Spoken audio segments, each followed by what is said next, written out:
Hey, welcome back to the pod. Tavi, much for tuning in, and I hope you're doing really well. You can probably guess from the title of today's episode that I'm going to be talking about body image today, which is an episode that I knew I wanted to do as soon as I decided I was going to start a podcast, and I'll probably do multiple episodes on it. So this might just end up being part one of a potentially long series because there are so many personal stories that I could tell relating to this topic, and so much that I want to say about this topic. And I think it's such a crucial one for us to continue to talk about. But I decided to go ahead and record an episode on it this week when I was rewatching an old Tam Kaur video on insecurity. Tam Kaur is a content creator and YouTuber that I've mentioned before in my 4th episode. She does a lot on self-love and confidence. A lot of the things that she talks about in that video are things that I also really believe, and I've weaved a lot of them into this episode. And like always, I'll put the link to her video in the episode description, and I'll link anything else that I mentioned today. But one of the things that she spoke about right at the start of the video, actually, I think, that really piqued my interest was how her first ever boyfriend told her that her shoulders were too wide, too broad, and that it was unfeminine and unattractive. And it got me thinking about 19, 20, 21-year-old Anya, who, as a broke student, was paying for a monthly subscription to Facetune so that she could edit her shoulders to make them look wider before she posted pictures to her Instagram, so that she could feel more attractive and then feel more special and worthy of other people's attention. And it just got me thinking about so many other things that I used to think, and how my thought processes around my own body image and physical appearance have changed, and I really wanted to talk about it this week. But also how crazy it is that two women of almost the exact same age can at the same time be so insecure with the features that they have and want what the other woman has got without them ever knowing that somebody else is desiring their body type that they hate so much. Another example of a silly thought path that I have previously travelled, I used to consume a lot of high fashion related content. I would follow a lot of supermodels on Instagram, and I watched a lot of content relating to designer runway shows and stuff, mostly because I was and still am to an extent really interested in fashion, but it definitely warped my perception of what was attractive in so many different directions at different points. I loved Hailey Bieber's style, and I think she's stunning, but for a really long time I started to not like my naturally really thick hair because I thought that her finer hair looked more cool and trendy and attractive, and so did a lot of models who were being used in high fashion shoots at the time. I don't know if it's still a trend, but I remember there was definitely a time period where it was noticeable that a lot of these models had thinner, effortlessly glamorous I just got out of bed hair. And a few months down the line I started seeing more and more influencers on Instagram with super long and thick voluminous hair in the bouncy blowout style, and then suddenly I was spending loads of money on volume mousse and spending hours watching blow dry tutorials and trying to make it look like I had as much hair as possible again. I'm telling you these stories to illustrate the point that we make up these beauty ideals and standards in our own heads through internalizing opinions and messages on what is good and bad, and comparing ourselves to try and establish where we measure up, whether our good qualities outweigh our bad qualities, and subsequently where we fit on the hypothetical beauty hierarchy ladder. There's nothing objectively good or bad about fine or thick hair. We decide whether we think they're good or bad based on what the masses think at the time, or based on the opinions of who we deem to be important at the time. Our insecurities are created by other people's made-up opinions, which we place more value on than our own, which, when you trace them back to the original source, are usually fabricated by overly rich dudes in the effort to try to convince us to buy something from them to fix said insecurity. It's bullshit, and it's not your fault you're constantly being exposed to it, not at all. But it is your responsibility to become aware of your intentional and unintentional consumption of it, and what out of it you're internalizing, as well as the beliefs that it feeds into, and working on unraveling those beliefs for the sake of your happiness. My hope for this episode is that it can help somebody to do that. One of the things that Tam mentioned in her episode that she did to help herself with her own insecurities was to make vision boards filled with pictures of beautiful women who had similar facial features and body types to her, to help her see the beauty of those features like within herself. I think this is a great idea, and whilst it's not something that I've ever personally done, something that I do often do is think about people who have specific features that I either previously or currently haven't or don't like on myself, and I journal about it, and I journal about what I think about them and their bodies and their faces, if I think about them at all. And then I compare it to a way that I'm thinking about myself and those features on me. Because it helps me to see just how irrational and heavily tainted my self-perception is by outside voices, which in turn helps me shrug off a lot of those cruel beliefs that I have about myself a lot quicker. For example, for the longest time, I was cripplingly insecure about my nose. Like Tam Kaur, I wanted a nose job before I was even a teenager, and I dreamed about the day when I'd be able to afford to get one. Now, you know Emily Ratajkowski, Blurred Lines music video star, fucking beautiful woman. She has a comparatively slightly larger nose than like the Instagrammable button nose. I have never, ever, ever looked at a picture of that woman in my life and thought, oh, Geppetto's wooden puppet's gone walkies. The first time that I noticed her nose was quote unquote big was when I saw a reel that somebody had made of beautiful women with larger noses. Whenever I saw pictures of her or heard or read her name anywhere, I either thought, yeah, fuck me, that woman is stunning, or I thought, oh my god, she's such a badass and I love her book. Well worth a read. It's called My Body if you haven't heard of it. You are critiquing yourself with a completely different criteria to the one that you are judging everybody else with.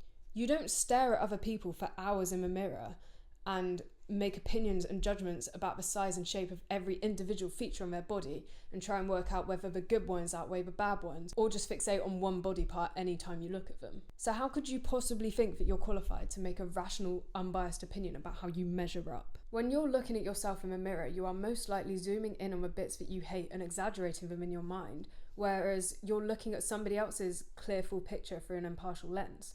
Also, when we get jealous of the way that other people look or how attractive we perceive them to be, I don't think it's that we want their specific nose or skin or body shape. I think it's that you want to stop feeling like you're suffering because of the way that you look. You want to stop not feeling good enough. You want to stop beating yourself up and feeling unattractive. Essentially, you just want to be happy. And you think that because they have the feature that you want, then they must be happy. Or that because you perceive them to be physically attractive, they must be happy with the way that they look. When I really think about what it is that I wanted all those years ago when I used to cry myself to sleep over my face, I didn't want Florence Pugh's perfect button nose. I wanted to like, or at least not actively dislike the way that I looked, and I thought if I had a nose like that, I could achieve that. But even if you think that somebody else looks perfect, you can't know whether they like their nose or whichever feature it is that you want or not, or whether they like the way that they look in general or not. And you certainly can't know how much that affects their happiness. Your physical attributes do not hold the power over your thoughts and feelings around your body. Your brain does. Which is actually a really exciting and powerful realization to come to, because it means that you have the power to regain control of your own happiness regardless of what you look like. Our individual attractiveness is so subjective, and whilst there are some people who are going to look more conventionally attractive to a larger group of people, a lot of the time that's because of changing beauty trends and cultural influences anyway. Like if you take them back to another time period, take them back 10 or 20 or 30 years and put them in a different part of the world, it would probably be a completely different story, and their attractiveness would be perceived by the people in that room very differently. If you are making the decision that you don't think you're attractive because of what some people think about your appearance, or even what you think they think about your appearance, and then causing yourself suffering from the negative thoughts and feelings that you're having because of that, you are ignoring the very real power that you have to make your own mind up about the subjective measurable. And you're then placing your self-worth in the hands and eyes of others, which suggests that you have wider problems than strictly body image related ones, and actually your problem is that your self-worth relies on external validation, which is a very unstable foundation for something so integral to your happiness. Your suffering isn't about the way that your body looks, your suffering is about where you're placing your self-worth. Tam Kaur opens her video by saying that the reason that you feel insecure is that you value other people's opinions above your own. And my own take on this is that actually other people's opinions about us only hurt us when they amplify or confirm something that we're believing about ourselves. I said this in my last episode, but words can only hurt you to the extent to which you believe them to be true. So if you are causing yourself frequent suffering because of fear of what other people might say or think about your appearance and whether or not you're attractive, the best way to protect yourself is not to pull all your energy into trying to fit the beauty standard and make yourself as aesthetically pleasing as possible to try and stop and change their thoughts. It's to work on your own beliefs about yourself and your appearance and what it says about you. In other words, it's to work on your thoughts and your untrue and subjective narratives that you are telling yourself about yourself. Once you've done that, what they think will be irrelevant. You can change your own thoughts much more effectively than you can change somebody else's, because theoretically you can achieve near total control over your own thoughts, whereas you can't control somebody else's. You could waste years of your life bending yourself backwards to try and fit the super skinny supermodel or ultra Instagrammable beauty standard, and it could fail to change your way that you feel about yourself, even if you do eventually fit the mold. Because if you place your self-worth in other people's hands by trying to live up to their expectations of you, all it takes for one person to reject you and drop it, and it is then left in pieces on the floor. And no matter how hard you try and how much you sacrifice to try and make others value you, you cannot guarantee that that won't happen. Also, given that we all have very, very different likes and dislikes and preferences, there is a large chance that you are not going to be a very large group of people's cup of tea. So that is a very risky game to play with something as important as your happiness at stake. I also spoke about this last week, but our brains recognize social rejection as a survival threat. So we are hardwired to look for it and preempt it, which is why it's so emotionally painful. And in combination with our negativity bias is why a single criticism is likely to overrule 100 compliments in our brains. I've experienced this firsthand. I was in a relationship with somebody else a few years ago, and I found out that one of their best friends said to them that essentially I was punching above my weight and that they could do much better than me. And at the time I thought he was talking about my physical appearance, and it turns out he wasn't, which is a completely different story for another day. But I shit you not, when I found out, I cried about it for months, every single day, because my own self-worth was on such shaky / non-existent ground that it was completely dependent on other people's opinions and external validation. So the minute I faced any kind of rejection, I just crumbled completely. I didn't believe that I was enough as I was, and I believed that my worth was determined by other people. So when somebody expressed that they believed that I was essentially worthless, attractiveness-wise at least, I believed them, and it really fucking hurt. It didn't matter how many times before my boyfriend had told me that he thought I was beautiful, because that one singular comment confirmed something that, consciously or not, I believed to be true, which was that I wasn't attractive, or at least I wasn't attractive enough to be truly loved by my boyfriend and to keep him around for the long haul and keep him happy to be with me. If I'd have actually been secure in myself and my relationship and my body at that time, finding out about that comment that was made would have been like water off a duck's back. The person who said it wasn't a friend of mine, so I had absolutely no business letting their opinion of me affect my emotional state. Not everybody is gonna like your physical appearance, or you personally for that matter, but that doesn't say anything objective about you. I've also experienced the flip side of this, where somebody made a completely rogue comment to my face insinuating that I had a couple of less than desirable facial features. And in all honesty, at the time, it didn't hurt at all, because it was at a later time when I was much more secure in myself and my body. But also, the two things that they mentioned weren't things that had ever crossed my mind as being wrong or undesirable before. But more to the point, I had gotten to a place where I understood and knew that other people's opinions don't hold any objective truth. I didn't believe what this person said to be true, so it didn't hurt, and it just ended up being more funny than anything, because it was so humorously unexpected and socially unacceptable. It didn't hurt me because it wasn't confirming anything that I was already thinking about myself, so I was able to just brush it off and reject it as a belief. I don't think it's possible to be truly happy with and accept your own body if you're giving other people's opinions on it at the time of day, and that includes spending time thinking about and trying to measure up how it compares to any societal beauty standards. You have to work towards believing that it is not possible to attach a objective, measurable value to your body or physical appearance, and that they don't have any relevance to your worth, in order to stop letting other people's opinions on it affect you.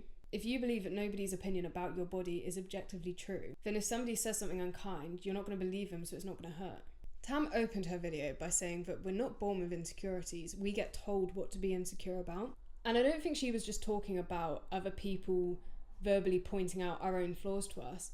I think she was talking about the messages that we pick up from other places and internalise, like the things that we hear other people saying about their own bodies or other people's bodies, or even what we see in the media, like social media or films or advertising. And let's face it, there are plenty of shockingly appalling materials to find those messages in. The Devil Wears Prada. Need I say more?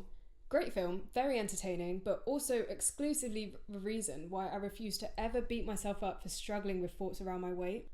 I lost count of how many times Anne Hathaway's very slim character is called fat or too big or mocked for her size in that film. Don't even get me started on that scene where she's talking to Emily Blunt's character about how great she looks, and she goes, "Oh, haha, thanks, I'm trying this new diet where I don't eat anything until I feel like I'm going to pass out, and then I have a singular block of cheese, and I've almost hit my weight goal for this big fashion shoot in a few weeks. Ha ha ha." Like, what? That's insane.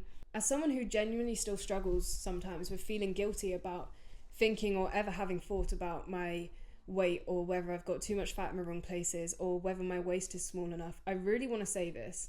I completely acknowledge that I experience a certain amount of privilege because of my size and because it fits the current societal beauty standard in comparison to plus size women. But it is still completely okay and acceptable that I struggle with these thoughts, and it doesn't make me even remotely close to being a bad person. And if you look similar to me, body shape wise, and you've had any similar thoughts or guilty feelings around having them, then absolutely the same goes for you. I think in this society that we live in, it is completely understandable and natural to struggle with thoughts around your size and weight, no matter how small you are. We criticize and crucify ourselves with words that we would never dream of inflicting onto others, not just because it would be socially unacceptable to do so and unkind, but also because our brains aren't in charge of other people's survival, so it doesn't care to. Our ego isn't interested in them, so we would have no reason to ever think those things about somebody else, unless you are actually in the habit of projecting your insecurities onto other people, which is a problem. But if you are aware of your own unhealthy beliefs and you're trying to work through them, then that is incredible in itself, and you have absolutely nothing to be ashamed of. There are no winners in a world where the common current beauty standard is arguably the mythical photoshopped underwear model, because nobody can possibly live up to the proportions of a computer edited image. We're all victims to an imaginary and impossible ideal in this sense. To this day, one of the most impactful quotes in my own life that I ever heard remains to be, "Make your appearance the least interesting thing about you." Because anytime I was feeling any kind of insecurity around an aspect of the way that I looked or my appearance, I would give myself like a little mental shake by the shoulders and be like, "Hey, you survived a genuine mental breakdown whilst you were still a teenager, and you picked yourself back up, and you are creating yourself a life full of joy and adventure and love and excitement out of it. You have an incredibly exciting and love-filled life that you made for yourself. You are so beyond powerful, and that is so much more interesting and worthwhile than having clear skin or the perfect waist or the perfect nose. It is really not worth wasting energy over that you could be putting into continuing to build this incredible and beautiful life of yours." But me and you probably don't know each other personally, unless we do, in which case hit me up and I'll send you a personal essay at your request. So I probably can't tell you what the most incredible things about you and your life are, but you can, so go on. One of the biggest realizations that I think I had to come to start healing my own thoughts around my body was that it didn't matter how much I was telling myself that it had no relevance to my worth if my actions were directly contradicting that. It didn't matter how much I tried to tell myself that I was enough and acceptable as I was, and that my appearance had no relevance to my worth, when I was taking action that was directly contradicting that. There are so many ways in which I was doing this for such a long time, including trying to avoid being seen in photos and spending way more time than was making me happy trying to optimize my skincare and makeup routine, and spending hours researching how to improve my skin and get rid of things like pores and grease, which are completely natural and healthy to have. I would not wear clothes that I really liked if they showcased a particular imperfection. Like, I wouldn't wear backless tops that I had if I had a breakout on my back. And for a long time, I was editing any pictures that I was posting online, and I don't just mean with colour filters. I mean, I would blur my skin and change my body shape and change my facial features and make myself look like a different person. All of these were examples of me sending a subconscious message to myself through my own actions that I wasn't enough or acceptable as I was, and there were bits of myself that I needed to hide or straight up lie away in order to gain other people's love and approval. My personal opinion on things like extensive, expensive, and time-consuming beauty and makeup routines are, if it's something that genuinely brings you happiness and joy, then by all means spend as much time and money on it as you want. I genuinely believe that the way forward is to stop the running commentary on what women, and anybody else, but especially what women should and shouldn't be able to do with their bodies. Because if there's one thing that this world needs less of, it's people telling women what they should and shouldn't do and be. And let people make their own choices and do whatever the fuck they want, whether that is full-on plastic surgery or just wearing makeup daily, as long as they are doing it for their own happiness and with transparency in the case of things like plastic surgery. As in, if you're going to get Botox and fillers, don't lie about it and try to pass it off as the results of a product that you're trying to sell to impressionable teenagers online. This is a bit of a tangent, but I personally don't think you can create a society where women are unequally judged by their appearance and sexual attractiveness and then shame and blame them for playing the game, so to speak, and utilising access to enhancing their own appearance. I think the problems only come in when you aren't being transparent about it, or where you're doing things that are actively making you unhappy to make yourself more attractive to other people. For another woman, deciding that she's going to get a nose job for herself and her happiness, regardless of what other people might think about it, that might be the most empowering and liberating decision she could make. But I don't think getting a nose job would have been empowering for me personally, because I think if I had have gone through with it, it would have been out of desperation and self-hatred, which is the opposite of empowering. The role model that little me needed was somebody telling her that she didn't need to enhance her appearance to be worthy of love. She was worthy of love as she was. So, because that's what I needed to hear as a kid, that's the attitude that I try to embody now. With regards to makeup, I think for me personally, I really wanted to get to a point where I could look at my face first thing in the morning without any on and not feel sad about the way that I looked. And I wanted to be able to go out for a whole day without any makeup on and not feel self-conscious and anxious about it, which I think is a bare minimum everybody deserves. And for the longest time, I couldn't. When I was in sixth form, so from the age of 16, I would wake up an hour and a half earlier than I needed to for school to put on a full face of makeup. I would have about between 20 and 30 products on my face at any given time. And I would frequently make myself late to school because I was doing my makeup. I would make myself late to lessons because in between lessons I'd be running to the bathroom to block my face and put more powder on and reapply lipstick and maybe put some extra contour on my nose if I looked in the mirror and went, oh sheesh, that looks big. And I would think about it obsessively all day, every day. I would think about what my face looked like, and I would look at people looking at me and I would think, are they thinking about my nose? Are they thinking about my eyebrows and how they're like completely drawn on because I don't have any? Oh my god, are they thinking about how small my eyes are? Are they thinking about my lips and how they're unsymmetrical? Are they thinking about the spots they can see under the 20 layers of foundation that I've got on? This did get much better with time, and I started wearing less and less daily when I got to uni. But I still felt really uncomfortable and sad at times looking at my face without it, because I did just think I looked really unattractive. So for the best part of a year, I stopped wearing it completely. And for me, that genuinely worked wonders. Like, I kind of acclimatized to it and I got used to seeing my face that way, and actually I started to like the way that it looked without it. The longer I went without it, the more comfortable I felt in my own skin.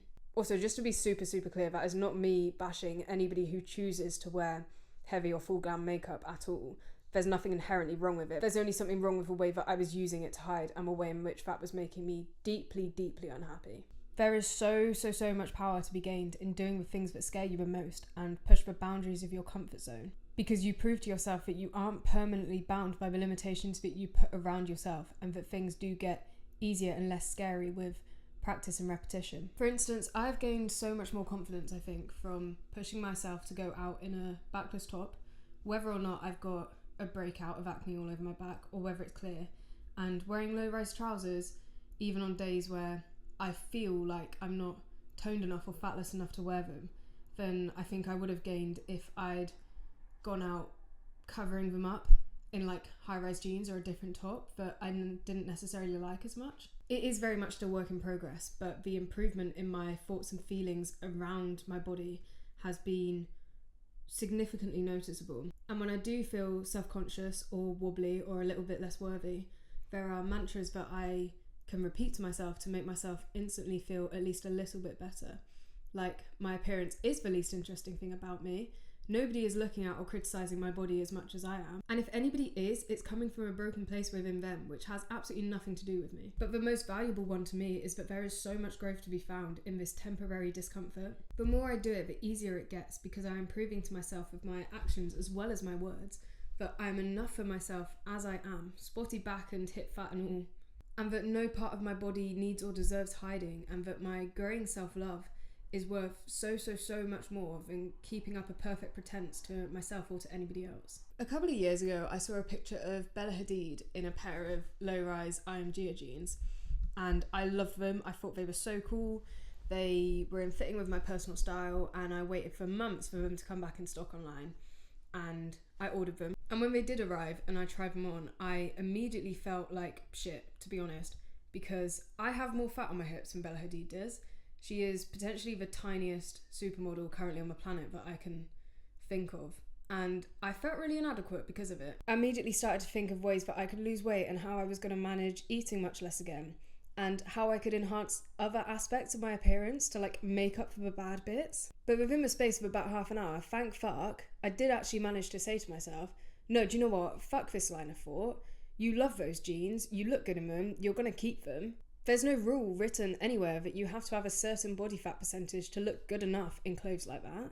I get to decide whether I look good in something because it's completely subjective, and whatever anybody else does or doesn't think, or whatever I think they're thinking about it, is completely irrelevant. So I have to keep them now to prove to myself that I was wrong, and that however my hips look in a piece of denim is completely irrelevant to my self-worth.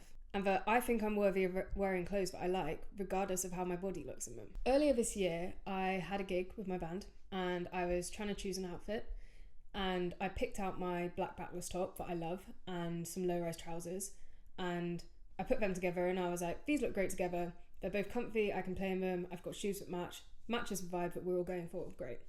And then I started to think, but actually, I've got a breakout on my shoulders right now, so I don't really want them on show. I'm a bit bloated, so I'm not sure about the low-rise jeans, and actually people will probably be taking photos and videos, so I'd rather not, I'll get something else. And the minute I caught myself thinking that, I thought, you have just royally fucked yourself over, missus, because now you have to wear that outfit to prove to yourself that no part of your body is deserving of shame or hiding from cameras, or from anybody else for that matter. You get to decide whether you look good enough to wear the clothes that you love, and you better decide that you do right now. Because we are not about to let ourselves get away with being so irrationally mean and judgmental towards ourselves without doing everything within our power to change that thought to something kinder. When I gig with a band now, I wear the same backless top and low-rise trousers pretty much every time, because every time that I perform on stage, to me, is a little golden opportunity to say to myself, and the little me that is still living up inside my head, that, hey, we're not going to criticise or reject our body today. We're going to wear the clothes that we like, and we're going to wear them proudly in front of other people. And the next time, and the time after that, and the time after that, because there's no reason for those parts of you not to be seen. It was a private ritual for myself. It's not so much anymore, but it's a tiny but powerful ritual for me. And it's not about saying to myself that I look beautiful and that I love my back knee and my hips and my stomach. It's about saying to myself that my appearance doesn't say anything about who I am or my worth. And I'm going to prove that to myself by performing and having a great night with my imperfections on full display, because there's no reason for them not to be. My version of body neutrality is saying to myself that no part of me deserves shame or hiding, and I don't have to look a certain way to earn the right to present myself authentically to the world and wear the clothes that I like. And my way of proving to myself that that is true is by actively not hiding my body and showing the bits that I am most nervous to show. I also try to see my physical imperfections in the same way in which I see my bad days or failures and mistakes, or even nights when I have bad dreams. The way I think about it is I have to have them. They're part of being human. It's not possible for me not to have them. So I try to put my energy into preventing myself from thought clustering and making those events or imperfections mean something more painful than they need to be. This is a small topic leap, but when you start to talk to yourself in the mirror regularly, you start to actually recognize yourself in your face as another human being. When I make eye contact with myself in the mirror now, I see another human being and I smile because it feels fucking weird and kind of unkind if I don't. Because it's just so ingrained in me to smile when I make eye contact with other people. But because of this, now when I say mean things to myself internally, it's only a matter of time before I think to myself, would I really say that to a woman in a mirror? And the answer is always no, because I would never ever criticise somebody else the way that I would maliciously criticise myself in years gone past. And I will literally apologise to myself, either internally or in front of a mirror, when I catch myself having these thoughts, because that's not the kind of person that I want to be. I don't want to feed into that woman's insecurities. I want to empower her to love herself even more fiercely than she already does. So it is really important to me to highlight and acknowledge when I am actively working against that. I don't beat myself up for it, because that would be even worse than me having the thoughts in the first place. I give myself grace and I hold my own hand mentally, and I acknowledge that it is really, really hard to work against this programming that I've been exposed to my entire life. But I remind myself that I'm a fucking tough cookie, I am more than capable of doing it, and I deserve to do it for myself. I have so much more to offer this world than a symmetrical face, clear skin and fatless hips, and so do you. I say that with all the love that I can, and I know that that can be really, really hard to believe when it feels like everything and everyone around you is telling you otherwise. But you have the power within you to decide whether you want to accept or reject that shallow and loveless narrative that somebody else wrote for you. Fuck them all, prove them wrong, and take all of that energy that you are pouring into trying to make yourself special and perfect for other people, and pour it back into doing something for you, like building your happiness skill and making you and your life special. I genuinely really like the way that I look now, and often I do look in the mirror and I think that I look gorgeous, which feels really uncomfortable to say on camera, which is part of the reason I'm doing it, because I want to get more comfortable with being openly as confident in myself as I am. I still have an inclination to shrink myself and stop myself from authentically expressing just how confident I am and how much I do love myself, because I do nervously anticipate other people's reactions to that. That was a bit of a tangent that I just wanted to acknowledge, but I think, to be honest, a lot of that ability that I have to genuinely really recognise the beauty within my physical appearance has a lot to do with the work that I've done on loving myself as a person, because I think that kind of work leaches into so many unexpected areas of your life. But I'm by no means an authoritative voice on this topic, and I still have so much work to do on myself and so much to learn. There's still so much that I'm unsure about, like, as dramatic as it does sound, my relationship to makeup now. I sometimes do wonder if I've gone too far in the opposite direction, because it often does feel odd, having gone without it for so long, to put it back on.